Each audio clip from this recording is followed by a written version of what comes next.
السلام علیکم بزم عزیز. بہت شور مچتا ہے، بہت شور مچتا ہے جی. کولڈ ڈرنکس نہ استعمال کریں. کتنا ہوتا ہے، چکن کا بھی ہوتا ہے، چکن استعمال نہ کریں.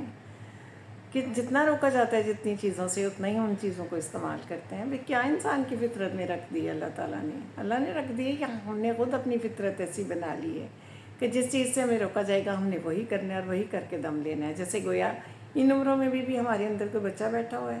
بچے ہیں کہ انہیں جس بات سے روکا جائے، منع کیا جائے، ان کی یہ کوشش ہوتی ہے کہ وہی کام انہیں کرنا ہے، وہی چیز انہوں نے آگ سے کھیلنا ہے گویا انہوں نے.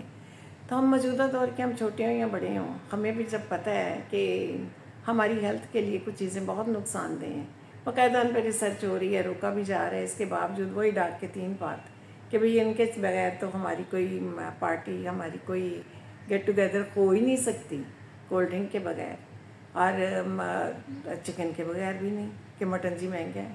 حالانکہ اگر آپ فرض کریں جہاں پر آپ کا 6-7 کلو آپ چکن لگا رہے ہیں، تو وہاں اگر آپ 3 کلو مٹن لگا لیں گے تو آپ کی ہیلتھ کا پرابلم تو نہیں آئے گا. یہ تو نہیں کم رہے گا یہ ٹھنڈی مرغی تھی کہ گرم مرغی تھی. یہی ٹرم استعمال ہوتی ہے نا. ظاہر ہے آپ بھی صاحب بصیرت ہیں، ہم سے زیادہ آپ تجربہ رکھتے ہیں. آج کے بچے تو ہیں نا، کیسے پروین شاکر نے کہا تھا، جگنوں کو دن کی روشنی میں پرکھنے کی ضد کریں. بچے ہمارے عہد کے چلاک ہو گئے. تو بچوں کو بھی یہ پتہ ہے کہ بھئی ٹھنڈی مرغی جو ہے وہ ڈیڈ مرغی ہے اور گرم مرغی زندہ مرغی ہے، اور ڈیڈ مرغی جتنی ہے یہ بھی کوئی ضائع تو نہیں کی جاتی، یہ بھی استعمال کی جاتی ہے. ہم بڑی بچت خور قوم ہے بھئی. ہم ہر چیز کو، جانور کے ہر پارٹ آف باڈی کو استعمال کرتے ہیں. جس قوم میں گدھے کا گوشت کھلا دیا جاتا ہے، اکثر بہت وقفے وقفے سے کتے کے گوشت کی بھی خبریں کبھی جب میڈیا میں آیا کرتی تھیں، اب تو نہیں آتی ہیں. تو بہرحال یہ تو آ گئی برسبیل تذکرہ سی بات آ گئی. تو لیکن ڈیڈ مرغی تو چلتی ہے، پولٹری فارم سے سستے داموں مل جاتی ہے. اور یہ جو قیمہ استعمال کیا جاتا ہے کباب وغیرہ کے لیے، جو باربیکیو کے لیے استعمال ہوتا ہے، یہ جو آپ شاورما بڑے زور و ذوق و شوق سے کھاتے ہیں، ویسے آپ یقین نہیں کریں گے لیکن سچ ہے، میں نے آج تک شاورما چکھا نہیں. ٹھیک ہے، برگر میں نے کھایا ہے برائے نام سا، وہ بھی پیٹیز کھاتی ہوں، وہ کھا لیتی ہوں اندر سے. لیکن میرے بچے اکثر کہتے ہیں کہ ماما جی آپ پھر بکرانی کھا لیا کریں، کہ ان کے اندر جو ریڈی میڈ سموسے ہیں، ان کے اندر جو فلنگ ہے نا، اس سے میری دوستی نہیں ہوتی. کیوں نہیں ہوتی؟ اس میں مجھے ایک عجیب سی اسمیل آتی ہے، نمک تیز ہوتا ہے، اس لیے سیخ کباب مجھے اچھے نہیں لگتے. اس لیے کہ ان میں بھی ایک، چاہے گھر لا کے فرائی کریں کسی برانڈ کے، چاہے آپ بازار سے منگوائیں، ان میں ایک اسمیل، صحت مندانہ اسمیل نہیں آتی. تو بہرحال یہ تو اپنی اپنی پسند کی بات ہے. تو بات میں کر رہی تھی کہ جس چیز سے منع کیا جاتا ہے ہم وہی کرتے ہیں. تو کیوں نقصان پہنچا رہے ہیں؟ آپ دیکھیں نا، جب اب گرم میں اب آپ کو نا پرانے وقتوں کے طبیبوں کی بات سناتی ہوں. چلیے ڈاکٹروں کی بات تو بعد میں کروں گی.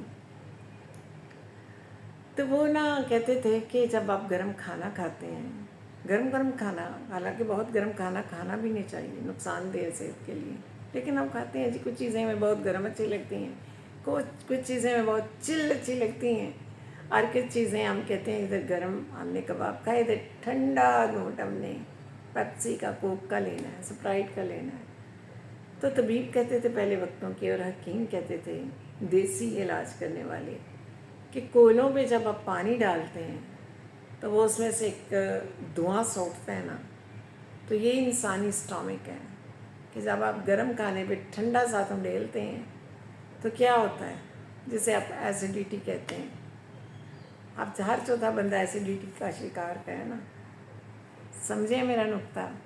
کیونکہ ڈاکٹرز بھی تو پیتے ہیں، وہ کہاں چھوڑتے ہیں کولڈ ڈرنکس. تھوڑے سے لوگوں نے چھوڑی ہے میرے جیسوں نے ڈر کے. میں نے بھی بہت پی ہے جی. کون ہے جس نے میں نہیں چکھی؟ کون جھوٹی قسم اٹھاتا ہے؟ میں کدے سے جو بچ نکلتا ہے، تیری آنکھوں میں ڈوب جاتا ہے. تو یہ کولڈ ڈرنک جو ہے نا، یہ اس کا وہی حساب ہے جو آدم نے کبھی کہا تھا میں کے بارے میں. یہ بھی میں بن کے نا چمٹ گئی ہے، اور موجودہ جنریشن کو تو زیادہ چمٹ گئی ہے. ہم تو لسی کے دور کے ہیں. ابھی میں گرمیوں میں جون کے مہینے میں دبکا کے اپنے بچوں کو تو لسی ضرور نہیں، گو کہ اب شیکر میں بنتی ہے، لیکن ایک گلاس پلا دیتی ہوں. کبھی کبھی انہیں میں اپنے جیسے، ہمارے بچپن میں تو لنگار گوند کتیرا بھگویا جاتا تھا، تو وہ بھی انہیں بھگو کے، گو کہ میرا ایک بیٹا جو ہے چھوٹے والا، وہ اس میں سے وہ دکھ ملنگا ساری نکال دیتا ہے، کہتے ہیں یہ کہ جوئیں جیسی لگ رہی ہیں. لیکن میری کوشش ہوتی ہے کہ وہ دیسی ٹچ بھی ان کے ساتھ ساتھ رہے. جیسے دوپہر کے وقت تربوز ٹھنڈا ٹھار سو کے اٹھیں، تربوز کھائیں بھائی. بینگن کا بھرتا دہی میں بنا ہوا، ہلکی سی نمک مرچ کے ساتھ. وہ بہت زیادہ وہ نہیں، کیسے جیسے کچھ لوگ تو بھرتا بناتے ہیں نا بینگن کا، کہ بینگن کو باقاعدہ فرائی کرتے ہیں. میں فرائی نہیں کرتی ہوں، میں اوون پہ رکھ کے انہیں ہلکی آنچ پہ سیکتی ہوں. جب وہ بہت روسٹڈ سے ہو جاتے ہیں تو ان کے چھلکے کو اتارتی ہوں، پانی میں بھگو کے چھلکا آسانی سے اتر جاتا ہے.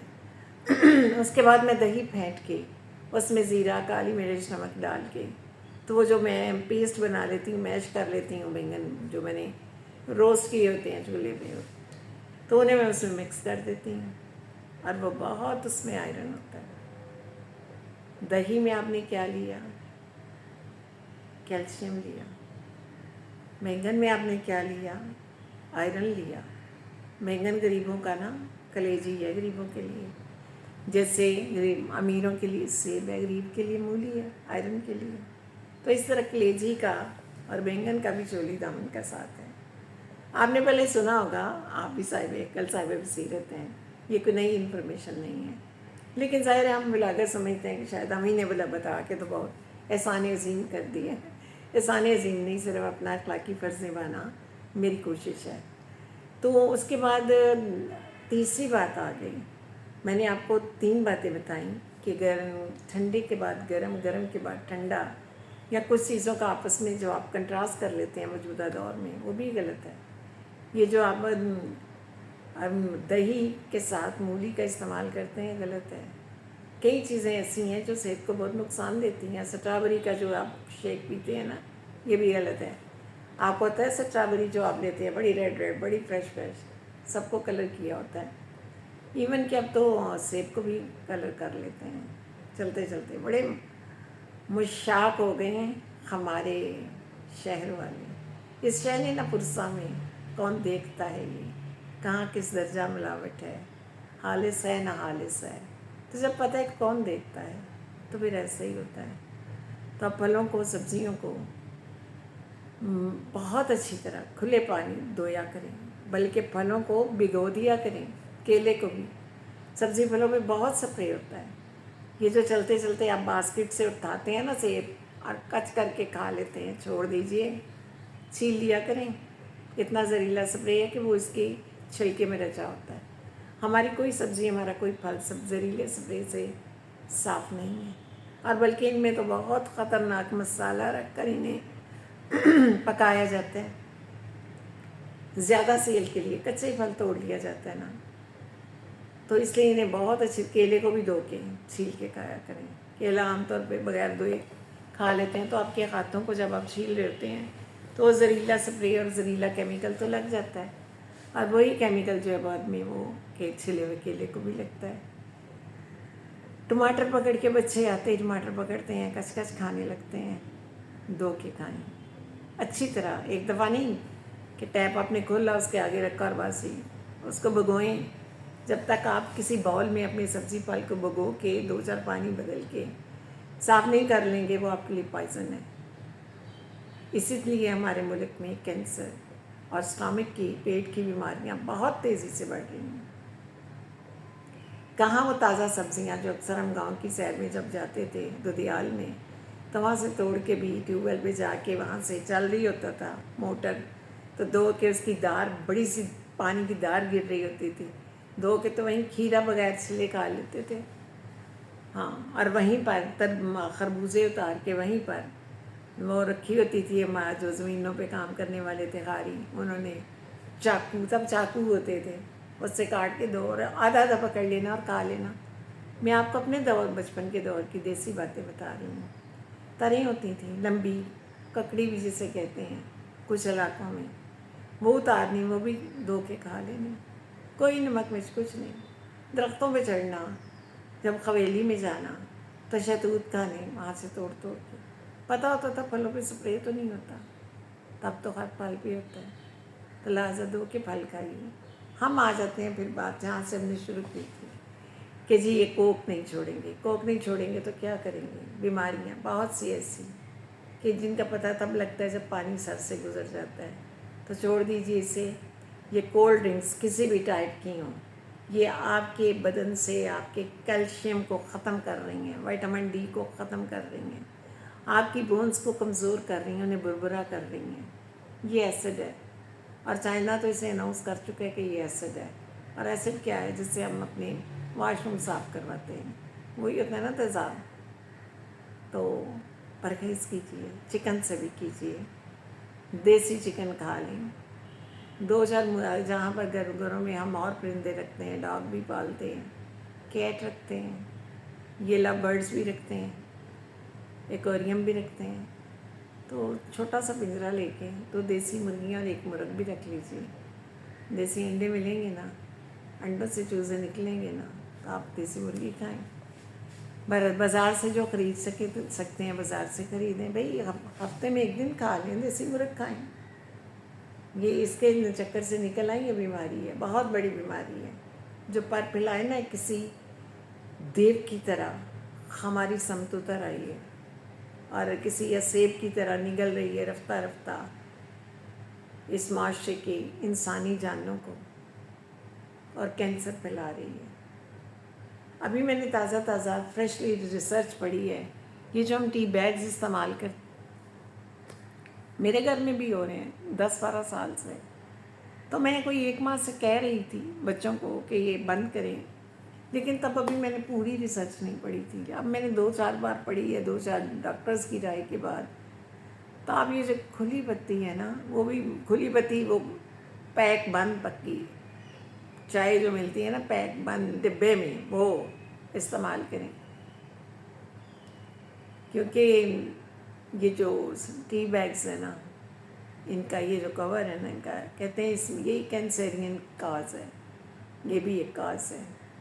تو جو چھوٹی کازز ہیں انہیں ذرا زندگی سے نکالتے جائیے نا. کیونکہ اللہ تعالیٰ نے بھی کہا ہے اپنے آپ کو ہلاکت میں مت ڈالو، اپنے آپ کو ہلاکت میں مت ڈالو. جب آپ، کیونکہ صحت نعمت ہے، اور جہاں ہم سے اگلے جہان میں سوال ہونا ہے نا ہمارے گناہ و ثواب کا، وہاں صحت کا بھی ہونا ہے کہ اللہ تعالیٰ نے خود پوچھنا ہے کہ بندے میں نے تجھے صحت جیسی نعمت دی، تو نے میری اس نعمت کی کتنی حفاظت کی. تو ہمارے ایک عضو نے گواہی دینی ہے. یہ ہمارے عضو بولیں گے، ہم بولیں نہ بولیں، یہ ساری کنڈی کھولیں گے. تو لہٰذا اپنا کیئر کیجیے، چھوٹے بھی کیجیے، بڑے بھی کیجیے. بڑوں کے منہ کو لگی کب چھوٹتی ہے. مجھے سپرائٹ کا اتنا ٹھرک تھا کہ چھوڑتے 4-5 سال لگ گئے، اور اب میں ہاتھ جوڑ کے معافی مانگ لیتی ہوں فنکشن میں بھی، کسی کے گھر گئی بھی کہ نہیں بھی مجھے نہیں پینی. میں نے چائے بھی چھوڑ دی. شاید چائے میں کتنی پیتی تھی عالمی جوانی میں، 4-5 کپ. پھر میں ہولے with the passage of time میں 2 کپ پہ آ گئی صبح اور شام. پھر میں نے صبح کی چھوڑی کہ میں نے دہی کو ناشتے کا حصہ بنا لیا. دہی پہلے بھی کھاتی تھی لیکن وقفے سے چائے بھی پیتی تھی، لیکن میں نے پھر دہی کو رکھ لی، اور دہی کے بعد میں نے چائے پہ ناجائز قرار دے دی. اور اب شاید ویک میں 1 دفعہ آدھا کپ پیتی ہوں، مان سکتے ہیں آپ. لیکن اس سچویشن کو جب میں کہیں جاؤں تو میں تھوڑا خفیف بھی ہوتی ہوں جب میں انکار میں چائے نہیں پیتی. لیکن جو میرے بہت قریب ہیں وہ اب جان گئے ہیں کہ میں واقعی چائے نہیں پیتی. کیونکہ چائے میرا مقولہ اپنا ہی تھا، چائے اور چائے کے ساتھ، کہ چائے سب لوگ اتنی اچھی بنا بھی نہیں سکتے، کسی ہاتھ کی چائے میں ٹیسٹ ہوتا ہے. تو میں کہتی تھی چائے کے ساتھ. تو میں سوچتی ہوں کہ شاید چائے نہیں رہی، تو اس لیے میں نے چائے چھوڑ دی. نہیں، میں نے چائے چھوڑی اپنی طبیعت کی وجہ سے، ایسیڈیٹی کی وجہ سے، کہ چائے بھی ایسیڈیٹی کاز ہے. آپ تھکاوٹ مٹانے کے لیے جس یہ گرم سیال کو اپنے اندر انڈیلتے ہیں نا، کہ وہ اس وقت ہمیں تازہ دم کر دیتی ہے، فریش کر دیتی ہے، تھکن کو مٹا دیتی ہے. یہ دشمن جہاں ہیں. تو پہلے تو صرف یہ تھا نا یہ لال رنگ کب مجھے چھوڑے گا، تو یہ جو لال شربت ہے نا کم یہ بھی نہیں ہے. جتنی بھی یہ رنگین چیزیں ہیں نا رنگدار، یہ ان سے تھوڑا گریز کیجیے. سبزیاں کھائیے اچھی طرح سے دھو کے، اچھی طرح پکا کے، بھون کے. پہلے کہتے تھے 10-12 سال پہلے جب کہتے تھے نا کہ دال اور چنے وغیرہ جس پانی میں بھگوئیں تو اس میں ڈال کے رکھیں اور اس پانی میں پکائیں، دھونے کے بعد بھگو دیں اور اس پانی میں پکائیں. اب ایسا نہیں چل سکتا.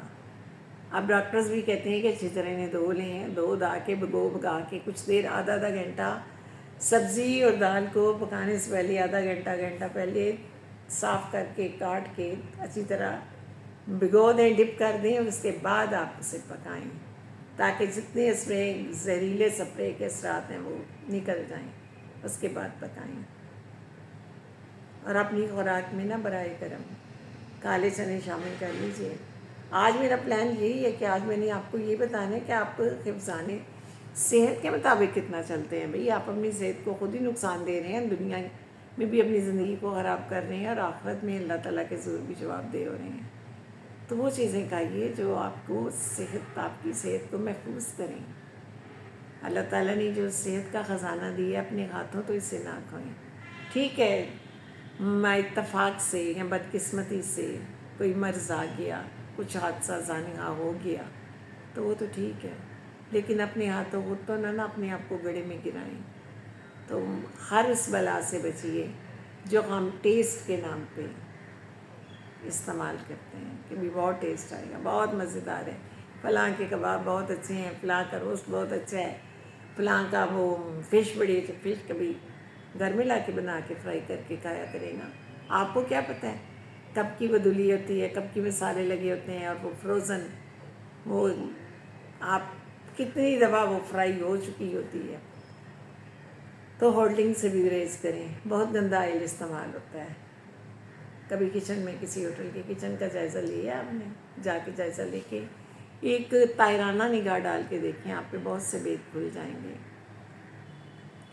فروزن چیزیں کھاتے ہیں، گھر میں دوسرے ٹائم پکا سالن نہیں کھاتے کہ دوپہر کا ہم نے رات میں نہیں کھانا. کتنا نخرہ ہے ہمارے بچوں میں. جدھر بھی دیکھیے یہی حال ہے کہ یہ تو دوپہر کو بھی کھایا تھا، یہ تو پہلے بھی کھایا تھا، اب تو نہیں کھانا. تو جو بھی آپ بازار سے آرڈر کروا کے کھاتے ہیں تو وہ سب تازہ بنا ہوتا ہے، فروزن ہوتا ہے، جو آپ کو مائکرو ویو میں گرم کر کے تو بھجوا دیا جاتا ہے. اور یہ جو پیزا جسے آپ کھا رہی ہیں اس میں بھی تو وہی چکن ہوتا ہے، وہ ٹھنڈی مرغی بھی ہو سکتی ہے. تو لہٰذا خضر اے چیرا دستہ سخت ہیں فطرت کی تعزیریں کہ یہ چیزیں نقصان دہ ہیں. اور اللہ تعالیٰ جب یہ کہہ کہ فرما گئے، اللہ تعالیٰ کی شان مبارک دیکھیے کہ اپنے آپ کو ہلاکت میں نہ ڈالو. بھی خودکشی کیوں آرام ہے کہ انسان اپنی جان اپنے ہاتھوں لیتا ہے. تو یہ جو آپ ضرر رساں سی، تکلیف دہ سی، میزریبل قسم کی وہ چیزیں جن پہ ثابت ہو چکا ہے کہ یہ انسانی صحت کے لیے نقصان دہ ہیں، تو یہ تو پھر آپ اپنے آپ کو ہلاکت میں ڈال رہے ہیں نا. تو یہ سلو پائزننگ ہے، سلو قسم کی خودکشی ہے. تو گریز کیجیے، صحت کو بچائیے، اپنی فیملی کے لیے، اپنے مزے کے لیے، کیونکہ صحت ہے تو سب کچھ ہے. 4 دن میں بستر پہ رہی ہوں نا تو مجھے ہوش ٹھکانے آ گئے اور میں نے سوچا کہ میں ولاگ کروں گی ان ڈیٹیل اور صحت کے لیے کروں گی تاکہ ہو سکتا ہے کہتے ہیں نا کہ تیرے دل میں اتر جائے میری بات، کہ انداز بیاں گرچہ بہت شوق نہیں ہے. تو یہ ممکن ہے کہ آپ کے دل میں میری بات اتر جائے اور آپ سمجھ جائیں کہ واقعی کچھ کھانے پینے کی چیزیں بظاہر بہت خوبصورت لگتی ہیں. یہ سیلڈ اتنا اچھا ڈیکوریٹ کیا ہوتا ہے، اتنا اچھا ڈیکوریٹ کیا ہوتا ہے کہ میری جیسی بھی چاہتی ہے ہوٹلنگ کرتے ہوئے کہ ہائی میں اسے کھاؤں. لیکن پھر مجھے کیا رہتا ہے جانے کب کی کٹنگ ہے، جانے کب دھلا بھی ہے کہ نہیں، جانے فروزن ہے. ٹچ کر کے بھی میرے بچے ایک سے کہتے ہیں ماما جی فریش ہے. میں کہتی ہوں نہیں کھاؤں گی. فریش چیز جو ہے نا، فریش سیلڈ، فریش سبزی، فریش کھانا، فریش روٹی. ہم جو گھروں میں بھی روٹی بناتے ہیں وہ آٹا کون سا ہائیجینک ہے. ہم نے تو کھائی دیسی گندم، ہماری نسلوں کے حصے میں آئی ولایتی گندم، جسے ہمارے بڑے میکسی کہہ کے دھتکار دیتے تھے کہ یہ لمبوتری سی کیا آ گئی ہے جو پتلی لمبی لمبی سی. کیونکہ دیسی گندم بہت خوشنما گولڈن سی اور گول شیپ میں بھرے ہوئے آٹے والی بھری ہوتی تھے دانے وہ آٹے سے. اور یہ جو میکسی صاحبہ تھیں یہ تب میکسی کے لائی تھیں. تو یہ جن کا آٹا ڈے نائٹ، اب بھی پتہ نہیں وہ میکسی کا بھی ہوتا ہے کہ کس کا ہوتا ہے، وہ تو بھلے چلتا قسم کا آٹا ہوتا ہے کہ جب بیگز آتے ہیں تو زیادہ بیگ ہی نیچے سے خراب ہوتا ہے ڈیلے شدہ. تو اس لیے جتنا بھی ممکن ہو سکے دیسی چیزوں کو اپنی خوراک کا حصہ بنا لیجیے تاکہ جو صحت ہے وہ بچ سکے آپ کے لیے، آپ کی فیملی کے لیے، آپ کی نسل کے لیے. کیونکہ جب جینز میں کچھ مرض آ جاتے ہیں جیسے بی پی ہے، تھائرائڈ ہے، جیسے یہ ہے فلو ہے، الرجی ہے، استھما ہے، یہ ایسے بہت سے مرض ہیں جو جینز میں چلتے ہیں، شوگر ہے، تو کتنی نسلیں ان سے اسپائل ہوتی ہیں. تو صحت ایک خزانہ ہے، اسے اپنے ہاتھوں سے نہ کھوئیے بلکہ ہر وقت اللہ تعالیٰ سے اپنی صحت و سلامتی مانگا کریں کہ اللہ تعالیٰ خیر و عافیت کی زندگی اور صحت کی زندگی عطا کرے تاکہ ہم اپنے امور زندگی خود انجام دیں. شکریہ. السلام علیکم. بس مزید آج کرتے ہیں آپ سے کچھ اپنی باتیں کیونکہ اتنے دنوں کی باتیں جمع کی نہیں ہیں، بہت دنوں سے آپ سے اپنی باتیں تو کی نہیں. کیوں نہیں کی اس کی وجہ بھی شاید کسی میں نے علاج میں پچھلے دنوں میں بتائی ہے. 2-4 دن پہلے میں نے بتایا تھا کہ مجھے پاؤں پہ چوٹ آئی تھی اور میں کچھ دن کے لیے صاحب فراش ہو گئی، یعنی بستر کی ہو گئی. حالانکہ مجھے بستر کا ہونا بہت پسند نہیں ہے.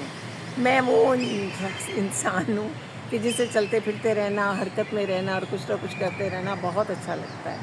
کچھ نہ کچھ کرتے رہنا سے مراد کہ اپنی کسی گھریلو ایکٹیویٹی میں رہنا، لکھنے پڑھنے کی ایکٹیویٹی میں رہنا، دین اور دنیا نبھاتے رہنا، گھرداری تھوڑی بہت کرتے رہنا، مہمانوں کی آؤ بھگت کرنا بہت اچھا لگتا ہے، کتابیں پڑھنا اچھا لگتا ہے.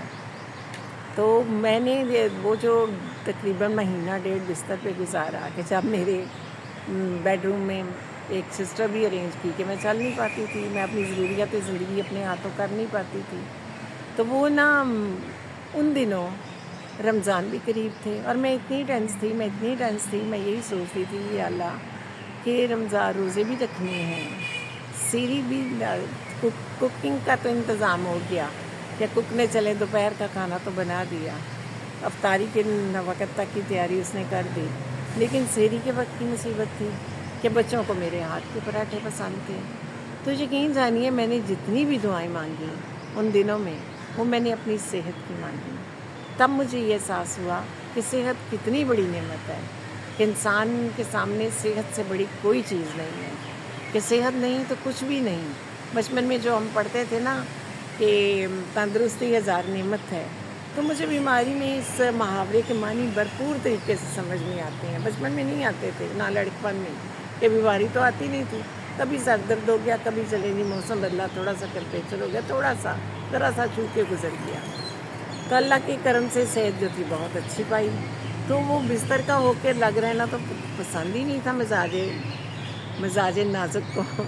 تو میں بتانا آپ کو یہ چاہتی ہوں کہ وہ قبولیت کی اتنی لمحے ہوتے ہیں کہ اللہ تعالیٰ سے، اللہ تعالیٰ کی ذات وہ ذات ہے، وہ ہستی ہے، اس نے ہمیں تخلیق کی ہے، اور جو ہمیں تخلیق کرتا ہے وہ ہمیں کہاں دکھی دیکھ سکتا ہے، وہ ہمیں کہاں پریشان دیکھ سکتا ہے.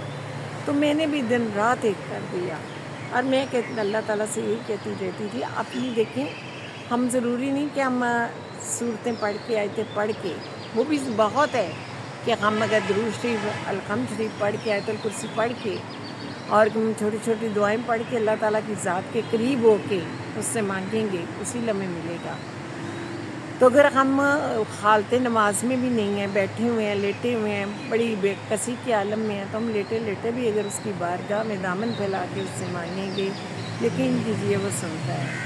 اور رات کی تنہائی میں تو وہ بہت سنتا ہے. صرف یہ ہے وضو کر لیجئے اور اس کی بارگاہ میں ہاتھ اٹھا لیجئے، دامن پھیلا لیجئے، ایسے دیتا ہے چھپڑ پاڑ کے کہ انسان حیران ہو جاتا ہے. وہ یہی سوچتا ہے کہ اللہ تعالیٰ یہ تو بہتر سے بہترین ہو گیا، اگر میں ٹھیک ہوتا تو شاید یہ سب کچھ اتنا ٹھیک نہ ہوتا جتنا ٹھیک یہ ہو گیا. تو تب میں بھی سوچتی تھی کہ بھئی روزے بھی نبھانے ہیں. روزوں کے عین کچھ دنوں کے بعد میرے بیٹے کی شادی بھی تھی اور میں نے اپنے بیٹے کی شادی کی کچھ شاپنگ نہیں کی کہ ظاہر میں چل ہی نہیں سکتی تھی. میرے بچے کرتے رہے، میرے بیٹے کرتے رہے، بیٹیاں کرتی رہیں. تو یہ سیرا گویا میری بچوں کو گیا کہ انہوں نے ایک شادی کی بڑی اچھی تیاری کی، شاپنگ کرتے رہے. کوئی اتنا مال و منال تو جمع کرنا نہیں تھا، ہم کوئی بہت بڑے سیٹ تو تھے نہیں، نہ ہم کوئی تھے بزنس مین، ہم تو ناداری طبقے ہیں جی. تو وہ جو تھا چھوٹے چھوٹے ارمان پورے کرنے تھے، تو وہ بچوں نے کر لیے بڑے اچھے طریقے، میری شاپنگ بھی کر لی. اب صرف مجھے ایک دن جانا پڑا جب میں تھوڑا اسٹک سے چلنے کے قابل ہو گئی. میرا خیال آئی تھی سو عید سے 2-3 دن پہلے. تو لبرٹی میں چونکہ دوپہر ٹائم میں رش نہیں ہوتا اور میں اتنا نام گاڑی میں بیٹھ سکتی تھی، گاڑی میں بیٹھنا بھی مشکل تھا. لیکن جوتے کا مسئلہ تھا، جوتے تو پاس بہت تھے، لیکن پاؤں میں چونکہ سویلنگ تھی اور ابھی اس میں ہلکی سی ڈریسنگ بھی تھی، گو کہ پلاسٹر جو تھا وہ تو اتر چکا تھا. تو وہ جوتا میرے لیے آرام دہ لیا جانا تھا کہ میں شادی کی تقریبات میں وہ جوتا پہن سکوں. چنانچہ میں ایک دن گئی بچوں کے ساتھ اور 2-3 کھلے کھلے بڑے بڑے سائز کے جوتے لے آئی کہ چاہے میں پہن سکوں. پہلے مجھے کوٹ شوز پہننے کی عادت تھی، لیکن تب مجھے اوپن شوز لینے پڑے. یہ اور بات ہے کہ بعد میں جب تیار ہونے کے بعد مجھے ایک دم یاد آیا کہ 2-3 سال پہلے میرا بڑا بیٹا میرے لیے نا ہش پپیز کے نا وہ لے کے آیا تھا شوز، کوٹ شوز سے. تو میں وہ نمبر سائز مجھے کچھ بڑا تھا، تو بل میرے پاس بچے کے پاس سکم نہیں تھا. ظاہر اس سے نہیں تھا یہ اندازہ کہ ماما کو اتنے کھلے ہوں گے کہ چینج کروانے کی نوبت آئے گی اسے. تو وہ میں نے اسے کہا کہ بیٹے یہ چینج کر لاؤ، یہ تو بہت کھلے ہیں. اسے کہا ماما جی کسی کو گفٹ کر دیجیے گا، میرے پاس اب بل نہیں ہے اور اب میں نہیں جاؤں گا. میں نے کہا ابھی تو ایک دن پہلے تم نے خریدے ہیں. لیکن بہرحال میں نے سنبھال دیے کہ میرا بیٹا بڑے پیار سے لے کے آیا تھا. وہ اکثر میری شاپنگ کرتا ہے، میرے سب بچے میری شاپنگ کرتے ہیں. میاں پہلے کرتے رہے، میں نے اپنی ذاتی شاپنگ بہت کم کی ہے، بچوں کی اور میاں کی بہت کی ہے. لیکن اب میں اپنی شاپنگ نہیں کرتی ہوں کہ مجھے سب کچھ مل جاتا ہے. تو میں نے مجھے یاد آیا جب میں شادی والے دن تیار ہو رہی تھی مہندی میں، تو میں نے وہ ظاہر ہے وہ پہن لیے. تو مجھے شادی والے دن ایک دم سے یاد آیا کہ میرا بیٹا پپیز کے شوز میرے لیے لایا تھا اور وہ تب بڑے تھے. تو مجھے پتا تھا میں نے اپنی کبرڈ میں اسی طرح پیک رکھے ہوئے ہیں. تو میں نے کبرڈ کھلوائی اور میں نے وہ شوز کھلوائے اور میں نے اللہ کا نام لے کے بسم اللہ پڑھ کے جب میں نے اپنا سیدھا پاؤں، میری امی کہا کرتی تھیں ہمیں بچپن سے کہ ہمیشہ جوتا پہنتے ہوئے پہلے سیدھا پاؤں پہنو بیٹا، پھر الٹا پاؤں، اور اتارتے ہوئے الٹا جوتا پہلے اتارو اور سیدھا بعد میں. اسی طرح وہ ٹراؤزر پہنتے وقت یہ کہتی تھیں، شرٹ پہنتے ہوئے بھی. تو میں اب بھی جب جوتا پہنوں یا اتاروں تو ان کی آواز میرے کانوں میں گونجتی ہے، اللہ تعالیٰ ان کے درجات بلند کرے، آمین. تو وہ میں نے شوز پہنے تو میں اللہ کی قدرت پہ حیران ہو گئی تھی کہ مجھے باہر جانا کوٹ شوز میں پسند ہے.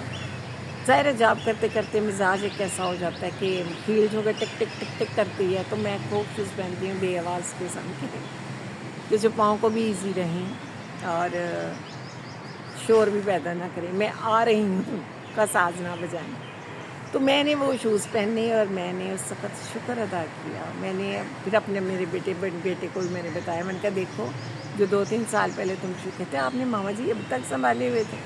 میں نے کہا بیٹا میں نے سنبھال دیے تھے کہ تم اتنا اچھا قیمتی تحفہ میرے لیے لائے ہو. اگر فیملی میں کسی کا پاؤں کا سائز ایسا ہوتا تو میں گفٹ کر دیتی، کسی کا سائز ہی نہیں تھا تو میں نے تمہاری یہ پیارا سا تحفہ سنبھال رکھا تھا. ویسے میں چیزیں ضائع نہیں کرتی ہوں، ہاں اگر ان کے مطابق کسی کو ضرورت ہو تو میں دے دیتی ہوں، لیکن ہاں میں ویسٹ نہیں کرتی ہوں.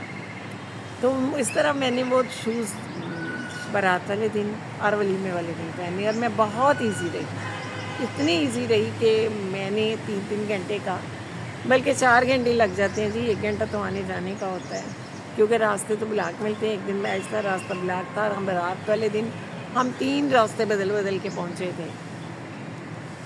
تو یہ تو باتوں کے درمیان بات آ گئی. تو میں آپ کو بات بتانا یہ چاہ رہی تھی کہ اس طرح سے میں نے وہ دعائیں مانگی، بہت مانگی، اور اللہ تعالیٰ نے اتنی مجھے ہمت دی کہ میرے بچوں نے صرف ایک سیری میں پراٹھے بازار سے منگوا لیے کیپری سے. تو گرم گرم بہت اچھے پراٹھے آئے. وہ تو میں پراٹھا کھاتی نہیں، میں پھلکا کھاتی ہوں. ظاہر ہماری ایج ایسی ہے کہ ہم یہ ڈائجسٹ ہی نہیں کر سکتے. تو میں نے دوسرے دن بچوں سے کہا یہ تو بہت آئلی ہیں. تو میں اپنے سپورٹر کو پکڑ کے کچن میں گئی، میرے بچوں نے وہاں چیئر لگا دی میں نے وہاں بیٹھ کے چھوٹے بیٹے نے سارا میرا ارینج کیا، وہاں آرام سے بیٹھنے کا، چیزیں نکال کے دی، چھوٹی بیٹی نے بھی، اور پھر میں نے بیٹھ کے 3 تو پراٹھے بنانے تھے اور ایک اپنا پھلکا بنا لیا، بیٹی نے 7 آملیٹ تیار کیا، سالن نکالا، چائے بھی بنا لی، اور یوں پھر میں وہاں سے اٹھی، باہر آئی، ٹیبل پہ بیٹھے ہم نے سیری کر لی۔ الحمدللہ کہ روزوں کا حق اپنی طرف سے بھرپور طریقے سے اللہ نے ہمیں اتنی طاقت دی کہ ہم اللہ ہی طاقت دیتا ہے تو ہم روزے رکھتے ہیں، ورنہ مجھے تو اس طرح لگتا تھا کہ روزہ رکھوں گی بھی کیسے، کہ بی پی پیشنٹ بھی ہوں اور بیڈ پہ ہوں۔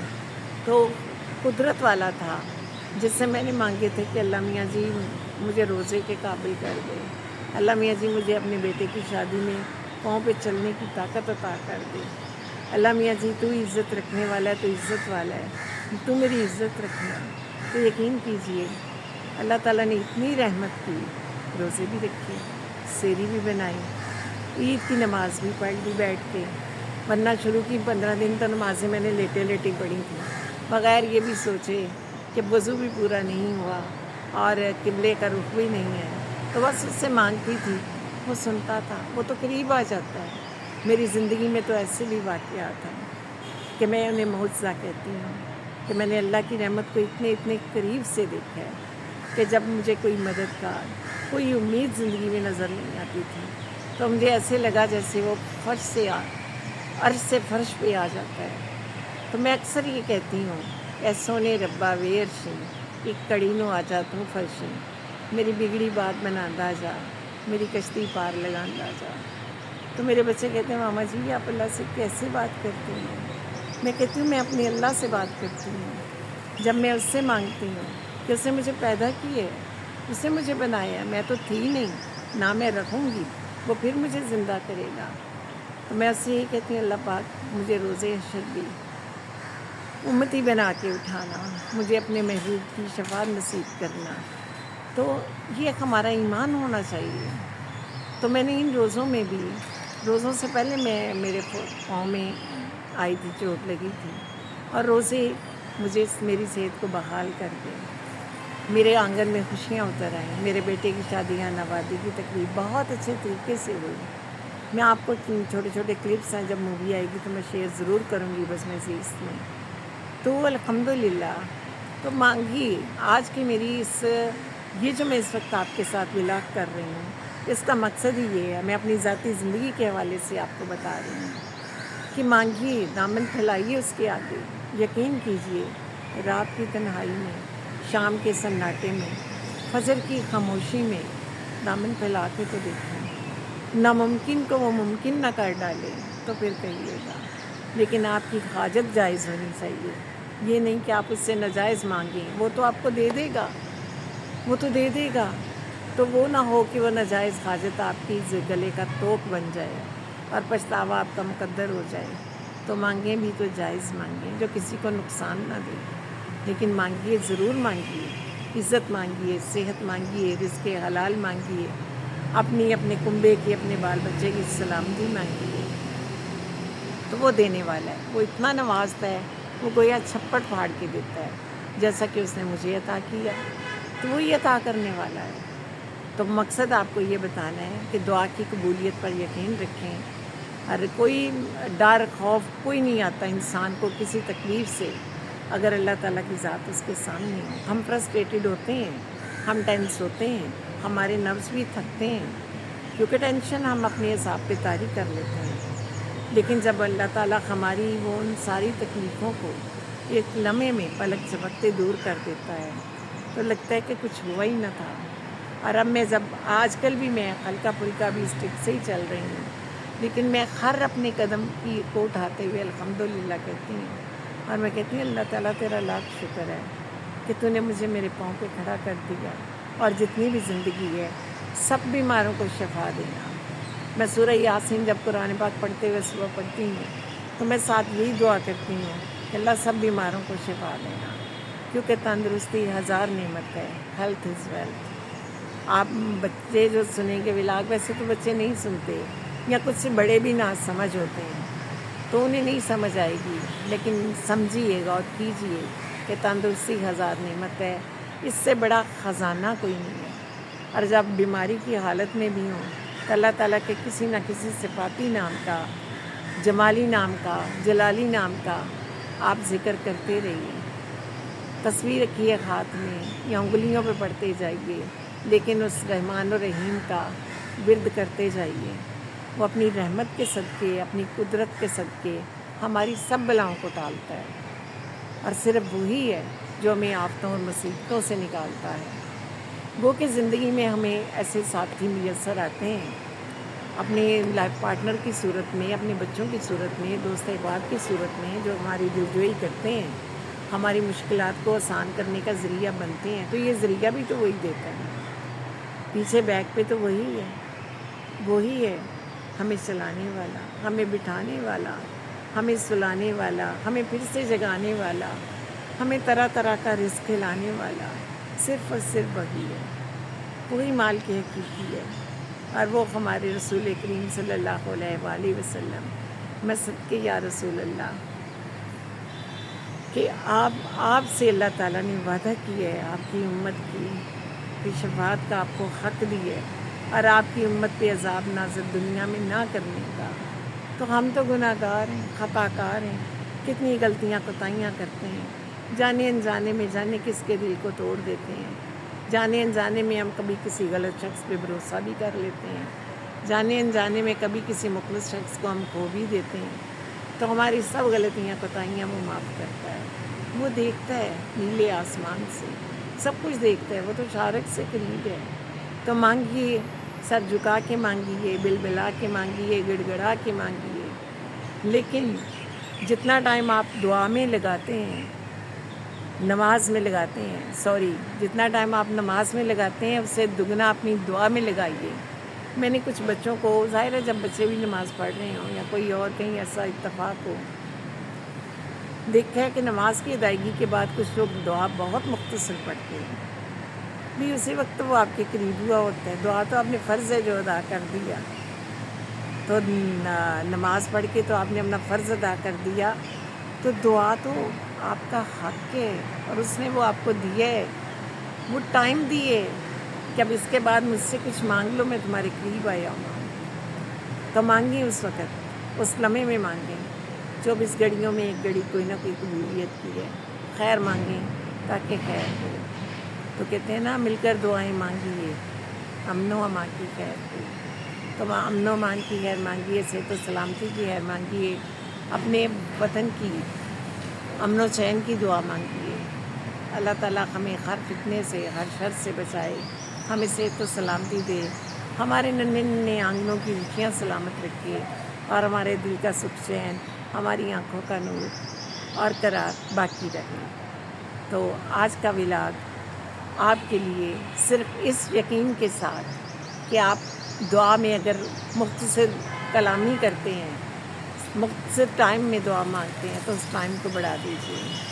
دعا ضرور مانگیں، دعا ضرور مانگیں. دعا آپ کی تقدیر کو بدلتی ہے، لیکن جائز مقاصد کے لیے مانگیں، کسی کو نقصان پہنچانے کی نیت سے نہ مانگیں. السلام علیکم عزیز. بہت دنوں سے، بلکہ بہت عرصے سے ہی کہنا چاہیے، میں نے جو نوٹ کیا، لوگوں کے رویوں کو کیا. ویسے بھی مجھے عادت ہے لوگوں آبزرویشن کی، کہیں بیٹھ کے لوگوں کے محفل ہو، تنہائی ہو، کچھ بھی ہو، آبزرو کرتے رہنا. چہرے پہ اثر نہ ہو تو نیچر کو آبزرو کرتے رہنا، کیونکہ نیچر بھی تو بولتی ہے، یہ بھی تو ہمیں بہت کچھ سکھاتی ہے. بلکہ نیچر سے تو ہم سیکھتے ہیں، نیچر ہی تو ہماری زندگی کا حصہ ہے. تو بہرحال میں بات کر رہی تھی کہ میں نے آبزرو کیا لوگوں کے مزاج اور موڈ کو، کہ لوگوں کے مزاج اور موڈ کس تیزی سے بدلتے ہیں. ابھی اچھے بھلے بیٹھے بیٹھے اچھی بات چیت کر رہے ہوں گے، اچھی گفتگو کر رہے ہوں گے، ابھی ان کا موڈ خراب ہو جاتا ہے. تب سمجھ نہیں آتی کہ بھئی انہیں کیا ہوا ہے. ہاں، حتیٰ کہ میں نے ایسے بھی موڈ کے مزاج کے لوگ دیکھے ہیں کہ جو محفل میں، یعنی ایک فنکشن ہے جو ہو رہا ہے جس میں لوگ جمع ہیں، اور وہ اچھا بھلا سوٹڈ بوٹڈ سا انسان ایک دم شاؤٹ کرنے لگ جاتا ہے. یا گھر میں بھی اگر مہمان آئے ہوئے ہیں، کوئی تقریب ہے، یا بچے ہی ہیں، اپنی فیملی ہے، تو ایک دم سے کوئی بات اس کے مزاج کے خلاف ہو گئی ہے، تو بس اس میں اور وہ آرام سے کہہ دے گا بھی مجھ سے غلط بات برداشت نہیں ہوتی. بھئی آپ کتنے حق کے اتنے بڑے نقیب آگے بن کے کہ آپ سے غلط بات برداشت نہیں ہوتی. تو اگر آپ یہ غلط رویہ کرتے ہیں محفل میں، تنہائی میں، فیملی میں، تو یہ تو بذات خود غلط بات ہے، غلط رویہ ہے. کیا آپ سچویشن کو نہیں سمجھتے؟ اس ڈگری کو، اس قابلیت کو ہم نے کیا کرنا ہے اگر ہم سچویشن کو ہینڈل نہیں کر سکتے؟ سچویشن کو ہینڈل کرنا بھی سب سے بڑی عقل مندی اور فراست ہے. ہماری ساری قابلیت، ہماری ساری ڈگریاں، ہماری ساری یہ ٹریننگ زیرو ہو جاتی ہے جب ہم سچویشن کو نہیں سمجھتے. ہم جب دیکھیں کہ بات چیت چل رہی ہے، ایک اچھا خوبصورت سا ماحول بنا ہوا ہے، گپ شپ ہو رہی ہے، تو اس میں کسی بچے کی چھوٹی سی بات سے یا کسی ڈسٹربنس سے یا اپنے مزاج کے خلاف بات سن کے، چاہے وہ پالیٹکس کے حوالے سے ہو، دیکھیں پالیٹیشین عیش کرتے پھرتے ہیں، وہ ایک دوسرے کو اتنا برا بلا کہہ کے پھر ایک ہو جاتے ہیں، اور آپ کے ان کے لیے لڑتے پھرتے ہیں. بھائی مزاج کے خلاف کہاں بات آئی ہے؟ بس گفتگو ایسی شعلہ فشانی شروع ہو گئی، بھڑک بازی شروع ہو گئی، چھوٹے بڑے کا ادب لحاظ بھول گئے. اس وقت سب تعلیم، سب روایات، اخلاقیات، احادیث سب کچھ بھول جاتا ہے. تو جو سچویشن اس قسم کا کوئی ایک شخص کرتا ہے کریٹ، وہ مینٹل ڈس آرڈر کا شکار ہوتا ہے. اس کے بس میں نہیں ہوتا. دو صورتیں ہوتی ہیں، میں تو ہمیشہ یہی کہتی ہوں کہ دو صورتیں ہوتی ہیں: جو لوگ اس طرح ماحول کو خراب کرتے ہیں، جو دوسرے کی خوشی کو بدمزہ کرتے ہیں، جو اپنی منشا اور مرضی کے مطابق ہر چیز کو دیکھنا چاہتے ہیں کہ ان کی مرضی کے خلاف بات نہ ہو، پرندہ بھی پر نہ مارے جی، یس یس ہمارے ساتھ چلتی ہی رہے، جو ہم کہیں جی بس اسی پہ آمین کہہ دی جائے. تو دو طرح کے لوگ ہوتے ہیں، ایک وہ ہیں جو مینٹل ڈس آرڈر کا شکار ہیں کہ جنہیں ہارمونل کچھ پرابلمس ہیں، اور دوسرے وہ جو بگڑے ہوئے ہیں بائی نیچر ہی، منافقانہ ایک روش کے ساتھ منافقانہ لبادے میں رہتے ہیں، تو کبھی کبھار وہ اپنی اصل روپ میں بھی آ جاتے ہیں. تو یہ جو مینٹل، ان سے تو خیر منافق لوگوں سے تو ظاہر ہے ان سے تو اللہ بھی بھگت لے گا، ان کے لیے تو جہنم کا بھی سب سے نچلا درجہ اللہ نے رکھا ہے ان منافقین کے لیے.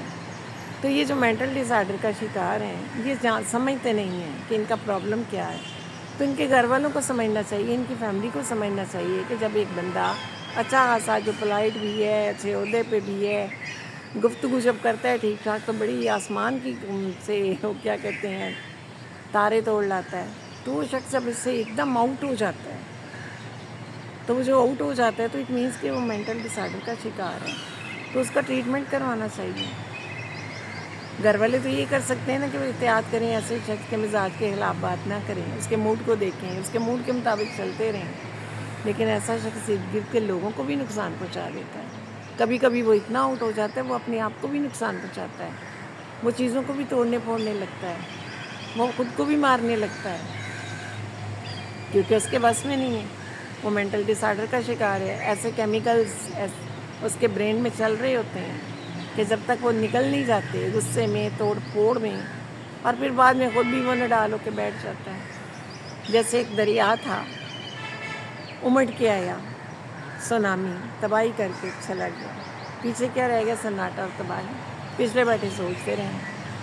تو اگر آپ کا واسطہ کبھی بھی ایسے مزاج کے لوگوں سے پڑتا ہے جی، اب تو میں کہتی ہوں ہر چوتھے گھر میں ہر پانچواں شخص جو ہے نا، بلکہ پانچواں شخص کہنا چاہیے، وہ مینٹل ڈس آرڈر کا شکار ہے. ہم جسے کہہ دیتے ہیں نا موڈ سوئنگ ہوتے ہیں، میرا موڈ نہیں ہے، وہ بڑا موڈی ہے جی، وہ مینٹل ڈس آرڈر کا شکار ہے.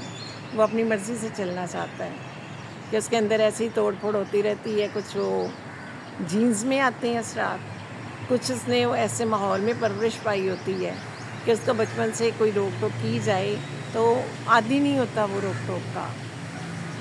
وہ من مانی کا یا لاڈوں میں بگڑا ہوا بچہ بھی، اکثر دادی نانی کے لاڈوں کا شکار بچہ بھی، یا اکلوتا بچہ بھی اس قسم کی فرسٹریشن کا شکار ہو جاتا ہے، پھر دوسروں کے لیے وہ باعث اذیت بنتا ہے. لہٰذا اگر اردا گرد آپ ایسے شخص کو پائیں تو تعاون کیجیے، نرمی کا، محبت کا.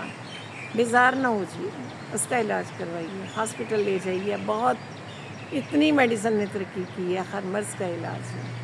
بجائے اس کے کہ مینٹل ڈس آرڈر کا شخص خود بھی سفر کرے اور دوسروں کو بھی مصیبت میں ڈالے رکھے، تو بہتر ہے کہ بزم زیست جو ہے وہ خوشیوں سے سجی رہے. تو زیست میں اگر آپ کو چلتے چلتے بیٹھے بیٹھے کسی ایسے شخص سے واسطہ پڑے تو اسے کھولے سے اس کے رفقا کو، اس کی فیملی کو ضرور یہ بتائیے کہ یہ مینٹل ڈس آرڈر کا شکار ہیں، ان کا چیک اپ کروا لیجیے، کہ جب ایک انسان کو اپنے موڈ پہ اتنا بھی قابو نہ رہے کہ وہ یہ نہ دیکھے کہ اس کے سامنے کون کھڑا ہے، کون سا رشتہ ہے، کون سی سچویشن ہے، شادی ہے، غم ہے، موت کا گھر ہے کہ شادی کا گھر ہے، خوشی کی محفل ہے یا غم کیا ہے، تو جب وہ اس میں نہ دیکھے، خود پہ قابو نہ پا سکے، موقع محل کے مطابق تو وہ اپنے جذبات کا اظہار نہیں کرے گا، وہ اپنی مرضی کے مطابق اظہار کرے گا، تو اٹ مینس کہ وہ قابل رحم بھی ہے اور قابل علاج بھی ہے۔ تو بزم زیست اس سے تھوڑی سی بدرنگ ہو جاتی ہے، تلخ ہو جاتی ہے، لہٰذا بزم زیست کی خوشیوں کو، خوبصورتیوں کو سلامت رکھنے کے لیے ایسے جب آپ اس قسم کی سچویشن دیکھیں تو ضرور اپنے دوست ساتھی کو، قریب بیٹھے شخص کو یا اسی شخص کو جس کی مینٹل سچویشن آپ نے ایسی دیکھی ہے، مزاجی کیفیت، اسے کسی وقت کہیں پیار سے، محبت سے کہ آپ چیک اپ کروا لیں، آپ کو اتنا غصہ کیوں آتا ہے، آپ کا موڈ اتنا آف کیوں ہوتا ہے، کیا بات ہے، کیا فرسٹریشن ہے آپ کی، یا تو وہ آپ پہ کھل جائے گا تو یا وہ اس چیز کو تسلیم کر لے گا اور اپنے چیک اپ کے لیے تیار ہو جائے گا، اور اس سے جو جڑے ہوئے لوگ ہوں گے وہ ایک بہت ساری کریٹیکل سچویشن سے محفوظ رہ سکیں گے، اور وہ بھی کیونکہ مینٹل ڈس آرڈر کا شکار انسان اپنی ذات کو بھی نقصان پہنچاتا ہے، کیونکہ دوسرے کو وہ نہیں کی دفعہ وہ کمزور صحت کی بنا پہ، وہ کسی سچویشن کی بنا پر وہ دوسرے کو نقصان نہیں پہنچا سکتا، لیکن اس کے اندر اتنا منچال چل رہا ہوتا ہے کہ اسے کچھ نہ کچھ تو کرنا ہوتا ہے، یا کسی چیز کا نقصان یا اپنی ذات کا نقصان، جب وہ کسی کا نہیں کر پائے گا۔ لہٰذا ذرا آپ بھی اپنی آبزرویشن کو تھوڑا تیز کر لیجیے، آپ کو یہ ضرور ایسے لوگ دکھائی دیں گے، اسپیشلی پاکستان جو کہ پہلے اور پرامن لوگوں کا شہر تھا، اب تھوڑی تھوڑی اس میں بھی شکنجیاں آ کے نا، اور اندرون کچھ بیرون کچھ، تو یہ جو ہے نا ہے کواکب کچھ نظر آتے ہیں کچھ، تو ذرا غور و فکر فرمائیے، لہٰذا دوسروں کے لیے آپ تھوڑے سے بنیے، معاون بنیے، ان کی تکالیف میں ان کا ساتھ دیجیے۔ السلام علیکم بزم زیست، ہماری زندگی کا ایک بہت بڑا مسئلہ جو جنم لے رہا ہے نمائشی جذبہ ہے، کہ جن لوگوں کی اتنی بساط نہیں ہوتی، اتنی اڑان نہیں ہوتی، تو وہ بھی اپنی بساط سے باہر جا کر زندگی کرنے کی تگ کرتے ہیں، نتیجہ کیا نکلتا ہے کہ یا وہ مقروض ہو جاتے ہیں یا وہ دل شکستہ ہو جاتے ہیں، اور بہت سے ذہنی امراض ان کے اندر پلنے لگتے ہیں۔ تو کیا اس سے بہتر نہیں کہ وہ ان چیزوں کو سے صرف نظر کریں، اپنے حالات کے ساتھ سمجھوتا کریں، کیونکہ جتنا رزق اللہ تعالیٰ نے قسمت میں لکھ دی ہے وہ انسان کو ہر صورت مل کے رہنا ہے، اور جو عزت انسان کے نصیب میں لکھی ہے وہ بھی اسے مل کر رہے گی۔ لیکن میں نے ظاہر ہے بزم زیست ہے، بزم زیست کو ہم نے تلخ بات سے بھی سجا دینا ہے اور شیریں بات سے بھی سجا دینا ہے۔ جہاں ہم حوصلے کی، زندگی کے اچھے پہلوؤں کی بات کرتے ہیں، وہاں ہمیں اس کربناک سچویشن کو بھی دیکھنا چاہیے کہ جو چھوٹا طبقہ ہے وہ کتنا سفر کرتا ہے۔ مہنگائی کا تو بڑوں پہ تو کوئی اثر ہی نہیں ہوتا، اگر ہم یہ کہیں بڑی مہنگائی تو کہاں ہے جی مہنگائی؟ 70 کی دہائی میں جو لوگ سفر کرتے تھے سائیکلوں پہ، وہ اب سب گاڑیوں پہ ہیں۔ جو 3 مرلہ 2 مرلہ کے مکان میں رہتے تھے یا کرائے کے گھروں میں رہتے تھے، اب ان کے ذاتی بنگلے ہیں، بڑی بڑی کوٹھیاں ہیں، بڑے بڑے بزنس ہیں، فیکٹری ہیں، ان کی آدھی فیملی ابراڈ سیٹ ہو چکی ہے، ان کی بہن جہیز میں بہت بڑی فرنش گھر لے کے آتی ہیں، کار تو بہت معمولی سی چیز ہے۔ ہم بات کرتے ہیں کہ 70 کی دہائی میں جی بہت امن تھا، سکون تھا، ہم چھتوں پہ سوتے تھے، اکثر میں پڑھتی ہوں نیٹ پہ یہ چیزیں، اس قسم کے سبجیکٹس، وہ قناعت کا دور تھا، محبت کا دور تھا، انسان اس وقت نفسا نفسی کا شکار نہیں تھا، اتنی جیلسی نہیں تھی، کیونکہ ایک دوسرے کو نیچا دکھا کے آگے بڑھنے کی دھن نہیں تھی، محلے داری تھی، سوسائٹیاں نہیں تھیں، دور دور گھر نہیں بنے ہوئے تھے، چھوٹے چھوٹے گاؤں میں اگر 20-25 بھی گھر تھے تو شہروں میں بھی تنگ تنگ گلیوں میں گھر ساتھ ساتھ جڑے ہوتے تھے، اور ایک گھر میں پکنے والے کھانے کی خوشبو دوسرے گھر تک بھی جاتی تھی، اور گھروں میں تھوڑی بھی چیز ہو تو بھجوائی جاتی تھی۔ عید والے دن لوگ کوئی دیگ بھر کے یا دیگچا بھر کے سوئیاں نہیں پکاتے تھے، جتنے بھی اپنے ان کے افراد ہوتے تھے ان سے ایک آدھ پلیٹ زیادہ، لیکن وہ ساتھ کے 2-4 گھروں میں ضرور بیچتے تھے، اور ان چیزوں کا تبادلہ ہوتا تھا۔ اس میں کوئی شک نہیں کہ محبت کا شجر تب ہر آنگن میں اگا ہوا تھا۔ محلے داری تھی، کسی گھر کی بیٹی یا جو تھی وہ جب سسرال سے میکے آتی تو وہ 2-4 ہمسایوں کو بھی مل کے جاتی۔ سب کو پتہ ہوتا تھا کس گھر میں پوتا ہوا ہے، پوتی ہوئی ہے، نواسا نواسی ہے، کہاں چھلا کٹ رہا ہے اور کہاں پر شادی بیاہ کی تیاری ہو رہی ہوتی ہے۔ باقاعدہ بری ٹانکنے کے لیے ہمسایوں کو بلایا جاتا اور مل بانٹ کے کھایا جاتا۔ عبادت کے نام پر جیسے کچھ مبارک راتیں ہیں، لیلۃ القدر ہے، جیسے شب قدر ہے، شب برات ہے، شب معراج ہے، تو عورتیں جو ہیں گھروں میں جمع ہو کر اکٹھے عبادت کرتی ہیں۔ چائے وائے تو ان دنوں اتنا فیشن نہیں تھا، تو کچھ نہ کچھ کھانا پینا شرینی بھی ساتھ بانٹی جاتی، قرآن پاک پڑھایا جاتا، نفلیں پڑھی جاتی۔ تو اس طرح سے وہ محبتیں تھیں، کیونکہ تب جذبہ رقابت کم تھا۔ لڑتے کون تھے؟ ذمہ دار لڑتے تھے، زمینوں پہ، پانی کی باری پہ۔ چھوٹا جو طبقہ تھا وہ تو ٹھیک تھا۔ آج کے دور میں وہ چھوٹا طبقہ آج وہ خوشحال ہو چکا ہے، وہ بھی اپنے بڑے بڑے گھروں والا ہو چکا ہے۔ پستہ تو وہ طبقہ ہے جو تب بھی بہت غریب تھے، جو خیمہ بدوش تھے، جو کچی وہ جھونپڑیاں بنا کے رہنے والے تھے، یہاں ہمارے دور افتادہ لوگ گاؤں کے قصبوں کے لوگ تھے۔ باقی لوگ تو خوشحال ہیں، لیکن یہ ہے کہ اب احساس تشکر ختم ہو گیا ہے۔ مجھے احساس تشکر تھا نا کہ الحمدللہ، کھانا شروع کرتے ہوئے بسم اللہ اور کھانے کے بعد الحمدللہ، وہ ختم ہو گیا ہماری زندگی سے۔ کھانے 3 طرح کے بھی ٹیبل پہ چنے ہوں تو پھر بھی طلب رہتی ہے، کوئی نہ کوئی شخص اٹھ کے ہوم ڈلیوری، کچھ نہ کچھ اسے برگر کی، پیزے کی طلب ہونے لگتی ہے۔ اگر گھر میں پلاؤ بنے تو اسے بریانی کی خواہش ہونے لگتی ہے، اگر گھر میں چکن بنے تو اسے اس وقت کوئی کڑھائی قیمہ یاد آ جاتا ہے، سیخ کباب یاد آ جاتے ہیں۔ تو پہلے یہ تھا کہ جو بنائے، 1 سالن بنے، 2 بنے ہیں تو وہ بڑے تشکر کے ساتھ کھائے جاتے تھے اور بانٹ کے کھائے جاتے تھے، اور گھر کے افراد کی تعداد بھی زیادہ تھی۔ تب ہم جو اس لیے اس دور کو یاد کرتے ہیں، ہماری نسل نے وہ دور دیکھا ہے کہ وہ اس میں جذبہ محبت تھا، جذبہ تشکر تھا، اور آپس کی ایک قرابت داری تھی، حسد کی بیماری ذرا کم تھی۔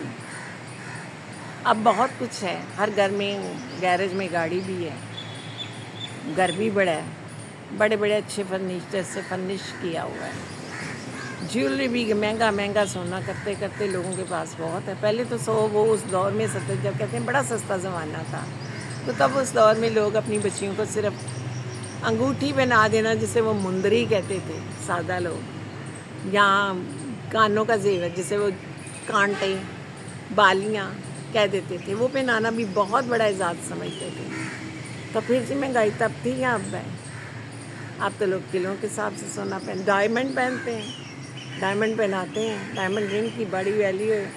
سونا 3 لاکھ کراس کر کے پھر بھی ویلیو نہیں ہے جو ڈائمنڈ رنگ کی ہے۔ تو پھر اس لیے مان چاہیے کہ وہ جو جذبہ قناعت تھا جس نے اس دور کو مثالی دور بنا دیا، اور اب یہ جو جذبہ ناشکری ہے، اس نے ہمیں مہنگائی کے ساتھ سے دوچار کر دی، بڑی مہنگائی بڑی مہنگائی بڑی مہنگائی۔ اب جو غریب طبقہ ہے نا، ہماری جو لوئر کلاس ہے، وہ بھی 1,500 کا سوٹ پہنتی ہے۔ شادی بیاہوں پہ دیکھیں تو ان کی بڑی تیاری ہوتی ہے، اور انہوں بھی چھوٹے چھوٹے پارلر سے، ہمارے گھروں میں جو کام کرتی ہیں خواتین، وہ چھوٹے چھوٹے پارلر سے شادی والے دن ضرور تیار ہوتی ہیں، اور وہ فخریہ کہتی ہیں کہ باجی میں تو 500-700 بچا کے رکھتی ہوں کہ شادی پہ تو بھی تیار ہونا ہے نا، کہ وہ خوشی کا دن ہوتا ہے۔ تو دیکھیے یعنی کہ سفر کون کر رہا ہے؟ بہت لو طبقہ، وزادار لوگ، اپنی سفید پوش لوگ جو ہاتھ نہیں پھیلاتے، جو گھروں میں کام کرنے بھی نہیں نکلتے، وہ سفر کرتے ہیں۔ اور ایسے لوگوں کی مدد کرنا، ایسے لوگوں کے لیے دسترخوان بنانا، ایسے لوگوں کے گھروں تک راشن پہنچانا، یہ زیادہ نیکی کا کام ہے۔ مانگنے والے نے تو مانگ لیا، اس کے ہتھیلی پہ تو کچھ نہ کچھ کسی نے رکھ ہی دیا۔ جس نے مانگا نہیں، جس نے فاقہ کاٹا ہے گھر میں بیٹھ کے شرافت کے ساتھ، حقدار وہ ہے، اور غریب وہ کہلائے گا۔ تو لہٰذا یہ ذہن میں رکھیں، جب تک ہم میں جذبہ تشکر نہیں آئے گا، قناعت پسندی نہیں آئے گی، ہم یہی نعرہ لگاتے رہیں گے کہ مہنگائی بہت ہے، مہنگائی بہت ہے، مہنگائی بہت ہے. ابھی مہنگائی نہیں ہے. ہم نے اپنا وے آف لائف ایسا کر لیا ہے کہ ہم شاکر نہیں ہوتے. ہماری طلب بڑھتی ہے. ایک ماڈل کی گاڑی ہے تو دوسرے ماڈل کی طلب بڑھ جاتی ہے. ایک گاڑی گیرج میں کھڑی ہو تو دوسری کی خواہش ہونے لگتی ہے. گیرج اگر بڑا ہو تو 2 گاڑیاں بہت اس میں یوں لگتی ہے ننھی ننھی سی ہم نے جی کھڑی کر رکھی ہیں. بڑی گاڑی ہونی چاہیے جی. تو اس لیے بس پھر میں اس اسٹیٹس کو سنبھالنے کے لیے ہمیں گارڈ بھی رکھنے پڑتے ہیں. جب گارڈ رکھنے پڑتے ہیں تو پھر ظاہر ہے نوکر ہوں گے جب ہم نے ہل کے کام نہیں کرنا جی. کک پکائے کھانا ہمارے سامنے لائے, سب میڈ آئے وہ صفائیاں کرے, برتن دھوئے, لانڈری کرے, اور گارڈ بھی ہو, ڈرائیور بھی ہو. تو جب یہ آپ کی تنہا اتنی بہت ساری تنہاؤں میں بڑھ جائے گی تو مہینے کے آخری دنوں میں مہنگائی کا احساس ہوگا. تو تھوڑا سا اپنے کام کو خود کرنے کی عادت ڈال لینا. بچیوں کو بھی سکھا دیں جنہوں نے اگلے گھروں میں جانا ہوتا ہے کہ وہ جہاں واقعی وہ بھی اتنی عادی ہوتی ہیں کہ وہ بھی کہیں گی ہم اپنا کپڑا بھی نہ دھوئیں. اپنے بیٹوں کو بھی تھوڑا اپنے ہاتھ سے کام کرنے کی عادت ڈال لیجیے نا کہ کبھی وہ اپنے کپڑے پریس کر لیں. ہر شخص اپنے کپڑے اگر خود پریس کرے تو پریس پہ جو پیسے لگتے ہیں وہ تو بچ سکتے ہیں. مہنگائی کا بجٹ کم کیا جا سکتا ہے نا. ڈرائیونگ آپ خود کریں, ڈرائیور کی تنہا بچائیں. گھروں میں اتنی قیمتی چیزیں, اتنا معلوم منال نہ چمے کہ ساتھ کر تو کچھ بھی نہیں جانا, سب ٹاٹ پڑا رہ جائے گا جب لاکھ چلے گا بنجارا. جب ساتھ کچھ بھی نہیں جانا تو اتنا مال و منال نہ جمع کریں کہ گارڈ رکھنے کی آپ کو ضرورت. گارڈ تو جو ہے وہ تو اللہ ہے, حفاظت تو وہ کرتا ہے. آیت الکرسی 3 دفعہ رات کو پڑھ کے سویا کریں, اپنے گھر کو پھونک کے سویا کریں, اللہ کے حوالے کر کے سویا کریں. بہترین محافظ ہے وہ, سب سے بہترین محافظ ہے. تو ان چھوٹی چھوٹی باتوں کی نا تھوڑا غور و فکر فرما لیں. موضوع سنجیدہ ہو گیا, لہٰذا ہم موضوع کو یہیں کلوز کرتے ہیں, باقی باتیں پھر صحیح ہیں. السلام علیکم بسم عزیز. آج آپ کے لیے ہم موضوع ایسا لے کے آئے ہیں, یقین کیجیے آپ ضرور جو بھی اس کا سنے گا, دیکھے, دیکھتی آنکھوں سنتے کانوں, آپ سب کی خدمت میں آداب. آج کا ہمارا موضوع آپ کے لیے بہت دلچسپ ہے. یہ نہیں میں نے کہنا کہ لائک کیجئے, سبسکرائب کیجئے, شیئر کیجئے, کمنٹ کیجئے, یہ بھی آپ کا فرض ہے. اگر ہم کرتے ہیں ولاگ کرتے ہیں تو کچھ فرض آپ کا بھی تو بنتا ہے نا. تو اور آپ جب آپ کو بھی جواب بہت اچھا, آپ اچھا کمنٹ کرتے ہیں, جواب میں آپ کو ایک اچھا کمنٹ ملتا ہے. تو اس طرح آج کا موضوع ہے ہمارا کہ کبھی دشمن کو خوش ہونے کا موقع نہ دیں. وہ لوگ جو آپ سے تھوڑی سی رنجش رکھتے ہیں, یا جن لوگوں نے یہ ذہن میں بٹھا رکھا ہے کہ کاش ہم اپنے جس سے ہماری کچھ لاگت بازی ہے ہم اس کو کسی رنج میں دیکھیں, اس کو کسی تکلیف میں دیکھیں, اور پھر بیٹھ کے ہم مزہ اڑائیں. تو یہ مزے کا موقع نہیں دیتے جی. مزے کا موقع دینا یا خود ترسی کا شکار ہو جانا, یا اپنے دکھوں کے, اپنی پریشانیوں کے رونا, یہ تو بزدلوں کا کام ہے. اور ہم مسلمان ہیں, اور مسلمان کا فرض ہے, اخلاقی فرض ہے, دینی فرض ہے, شرعی فرض ہے کہ وہ بہادر ہو. بزدلی تو ہمیں زیبا ہی نہیں ہے کہ اللہ تعالیٰ نے ہمیں ایک بائی برتھ ہی اس مذہب سے ہمیں باندھا ہے الحمدللہ, کہ جو بہادری کا سبق سکھاتا ہے. یہ تو کہتے ہیں نا مذہب نہیں سکھاتا آپس میں بیر رکھنا, آپس میں بیر رکھنا نہیں سکھاتا, لیکن اگر کوئی بیر رکھ لے تو اسے جواباً خوش نہیں کیا کرتے. اس کو بھی تھوڑا سا رنج و ملول میں دیکھ کر نا کوئی تسکین حاصل کرنی چاہیے. کیونکہ اگر آپ اپنے اس کے سامنے دکھ کا اشتہار بن جائیں گے, اور آپ کی جب وہ آپ کا اپنا یا پرایا یا کہتے ہیں نا محبت کے پردے میں نفرت ہے, یا قربت کے پردے میں عداوت ہے, تو جو جب آپ کو دیکھے گا اتنا نڈال, اتنا شکستہ, تو کتنا خوش ہوگا. تو اس لیے اسے خوش نہیں کرتے. میں آپ کو اسی ضمن میں چھوٹا سا واقعہ تاریخ کے باب سے سناتی ہوں. آپ میں سے بہت سے لوگوں نے سنا بھی ہوگا, کافی مشہور و معروف سا واقعہ ہے. ظہیر بن بابر مغل بادشاہ, برِ صغیر میں پہلا مغل حکمران جس نے خاندان مغلیہ کی بنیاد رکھی. تو اس نے بہت بہادر تھا, بہت جری تھا. اس کی بہادری اور شجاعت کے ہزاروں قصے ہیں, تو جو کہ آپ نے پڑھیں گے وہ میں سنا کے تفصیل میں جا کے آپ کو بور نہیں کروں گی. میں آپ کو اس کی زندگی سے ایک واقعہ سناؤں گی. ظاہر ہے وہ اتنی فتوحات کر رہا تھا, اتنی اس نے مضبوط حکومت قائم کر لی تھی, تو ظاہر ہے ایسے لوگوں کے بعد بدخواہ بھی تو ہوتے ہیں, لیکن بدخواہ بھی بہت ہوتے ہیں. تو بدخواہ بھی بہت تھے, جن میں ایک شیبانی خان بھی تھا. تو ایک دفعہ نا بابر کو الرجی سی ہو گئی, اسکن الرجی. اس دور میں تو اسے خارش ہی کہا گیا, لیکن آج کی زبان میں ہم اسے الرجی کہیں گے. اسکن الرجی ہو گئی, ظاہر بابر ایک تکلیف دہ حالت سے گزر رہا تھا کہ اس کے بدن کے ساتھ کوئی کپڑا بھی مس کرتا تو وہ اسے تکلیف ہوتی کہ آبلے سے تھے، اسکن بہت ایسے تھی جیسے برن ہو رہی ہے، تو وہ ایک تکلیف دہ صورتحال سے گزر رہا تھا. لیکن چونکہ وہ بہادر تھا، فطری طور پہ وہ بہت جرأت اور بہت بہادر تھا، تو اس نے جب اس کے ایک بدخواہ شیبانی خان کو یہ پتہ چلا کہ بابر آج کل ایک تکلیف دہ بیماری کا شکار ہے اور اس کے لیے ضبط کرنا، برداشت کرنا مشکل